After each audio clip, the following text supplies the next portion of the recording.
नशे के लिए पैसा न देने को लेकर बदमाशों ने व्यापारी को झूठे केस में फंसा दिया। नशे में धुत घायल होकर व्यापारी पर झूठा प्रकरण दर्ज कराया। पुलिस की पूछताछ में फरियादी बदमाश ने पूरी वारदात को कबूल कर लिया है। दरअसल मामला खजराना थाना क्षेत्र का है, जहां 3 जून के घायल अवस्था में उपचार के लिए रईस नामक युवक को एमबाय अस्पताल में भर्ती कराया गया था। जहां घायल की शिकायत पर पुलिस ने इमरान उर्फ इम्मू के खिलाफ धारा 307 के तहत प्रकरण पंजीबद्ध किया था। पुलिस की पूछताछ में चौंकाने वाला खुलासा हुआ, जहां बदमाश रईस ने व्यापारी इमरान नशा करने के लिए पैसे मांगे थे और पैसे न देने को लेकर व्यापारी को धमकी देकर चला गया था। कुछ ही दूरी पर जाने के बाद जब नशे में धुत रईस जमीन पर गिरा, जहां कांच का टुकड़ा उसके सीने पर आकर लग गया। घटना को चाकूबाजी बताकर इमरान के खिलाफ धारा 307 के तहत झूठी रिपोर्ट दर्ज करा दी थी। पुलिस को संडे होने के बाद भी जांच के मामले में खुलासा करना पड़ा। वहीं आरोपी में अपनी गलती स्वीकार कर झूठी रिपोर्ट लिखने के लिए माफी मांगी है। फिलहाल पुलिस अब फर्जी रिपोर्ट लिखवाने के विरुद्ध में बदमाश पर कानूनी रूप से कार्रवाई की बात भी कर रही है। Bureau report. मेरा नाम रईस खान है। मैं 105 मोक्ता कॉलोनी में रहता हूँ।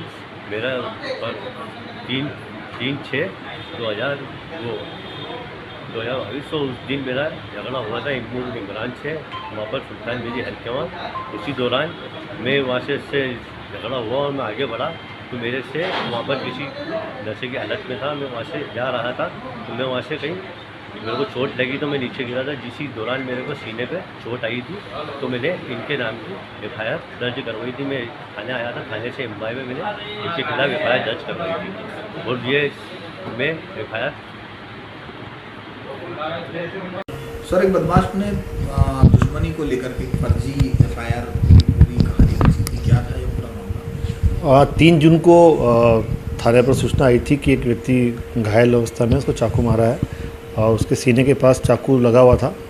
उस पर से पुलिस ने रईस की रिपोर्ट पर धारा 307 का प्रकरण आरोपी इमरान उर्फ इम्मू के खिलाफ पंजीबद्ध किया था।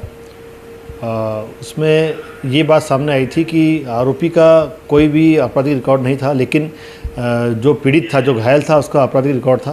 तो ये बात हम लोगों ने ध्यान में रखा, उसको हम लोगों ने बारीकी से उसकी विवेचना की। इन्वेस्टिगेशन में कुछ चीज़ें सामने आई, कुछ ऐसे रिकॉर्ड सामने आए आपस में बातचीत के, जिसमें कि वो पैसे मांग कर रहा था उससे कि मेरा काफ़ी खर्चा हो रहा है इलाज में और तुम पैसे दो मुझे। और बाकी जो साक्षी थे उनसे भी चर्चा हुई और जो हमने अभिरक्षा में लिया आरोपी को, तो उसने बताया कि वो निर्दोष है और उसने बताया कि ये उसको धमकी देकर गया था, उधारी के पैसे मांगने आया था। जब उसने पैसे देने से मना किया तो उसको मोबाइल दे रहा था, उसने बोला मोबाइल बिना बिल के मैं नहीं लूँगा। तो उसको धमकी देके गया था कि मैं तुझे अभी देख लेता हूँ और तुझे पुलिस से मैं फंसवा देता हूँ, ऐसा उसने धमकी दी थी। और थोड़ी देर बाद ही ये घटनाक्रम सामने आया। तो इसी बिंदुओं पर हम लोगों ने बारीकी से जांच की तो पाया कि उसने खुद को चोट पहुंचाकर और इस तरह से झूठी रिपोर्ट लिखाई थी। आरोपी जो था वो तो चूँकि निर्दोष हो ही गया था, लेकिन जो पीड़ित ने अपनी गलती मानी है और हमने उसके धारा 164 में कथन भी कराया है माननीय न्यायालय में। वहाँ पर भी उसने माननीय न्यायाधीश महोदय के समक्ष अपनी गलती मानी और 164 के बयानों में इस बात का कन्फेशन किया कि उसने झूठी रिपोर्ट लिखाई थी। लगी कैसे थी उसको? उसने बताया कि वो गिर गया था, कुछ कांच के कारण उसको चोट लगी थी, जिसको उसने चाकू का रूप दिया। उसको हम लोग और इन्वेस्टिगेट कर रहे हैं, पर मामले में भी हम लोग ये खारिजी भेजेंगे और उसके खिलाफ धारा 182, 211 में भी हम कार्रवाई करेंगे, क्योंकि उसने पुलिस को जो है एक लोक सेवक को झूठी सूचना दी उस पर।